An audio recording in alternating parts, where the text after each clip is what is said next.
Good morning. So we're on day 5 of 7.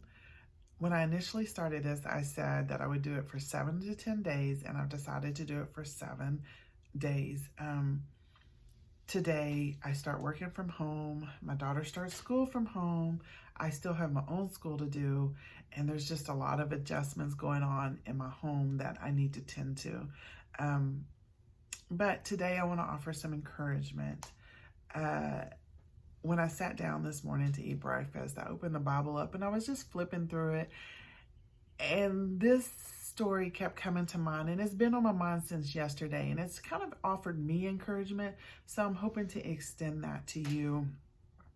And so it's in regards to the story of Joseph. And if you have never heard of the story of Joseph, it was a guy in the Bible that his brother sold into slavery, and it caused a lot of bad things to happen. And if you want me just to put these in everyday terms, he was a Christian and he was living this Christian life, and his brothers sold him into the world life, and he ended up being under a worldly leader, and he was put in prison and he was treated bad and all this other kind of stuff. But in the end, good things came out of it, and God was able to use it for God's glory. And that's kind of the part I wanted to share right now with you. And so if you've never read about Joseph, you're more than welcome to read about Joseph. It starts in Genesis 37, and it goes all the way to the end of Genesis. And so you can read about his life and all the details and the full story about him and what happened.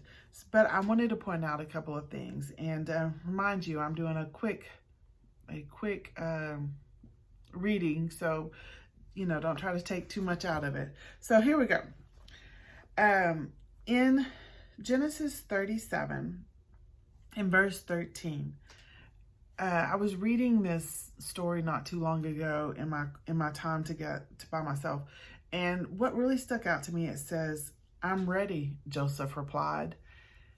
And he was talking to his brothers and stuff in regards, but in all reality, he was talking to God. He was telling God, "I'm ready for whatever you have. I'm ready." And little did he know at that time that meant he was going to get sold into slavery. He was going to go into prison, and his brothers were going to be the ones that did this. Little did he know all that. But the thing is that he told God he was ready.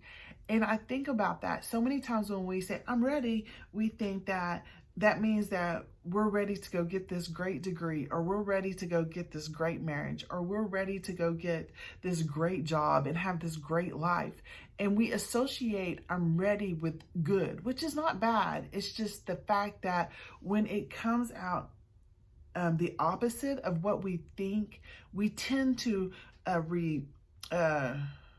recess, I don't know, kind of resort back to negativity because we think that something is wrong with us, that we heard this wrong, or when we said "I was ready" and all this bad came. And actually, the bad can actually be a setup for good.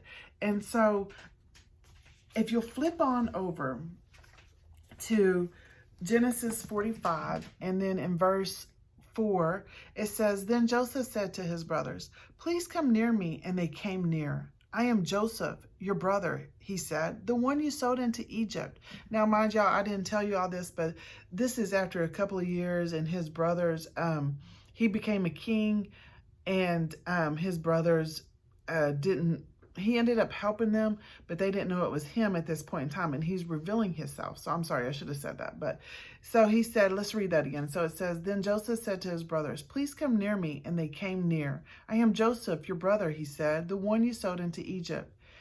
Verse 5, "And now don't be grieved or angry with yourselves for selling me here, because God sent me ahead of you to preserve life." Verse 7, "God sent me ahead of you to establish you as a remnant within the land and to keep you alive by a great deliverance." In verse 8, he actually says, "Therefore, it was not you who sent me here, but God." So at this time, he acknowledges it. And I was thinking in regards to the situation that we're in. And the thing is that with Joseph, God let him go through all that. But when he brought him to this place, it was actually a setup to help somebody else out.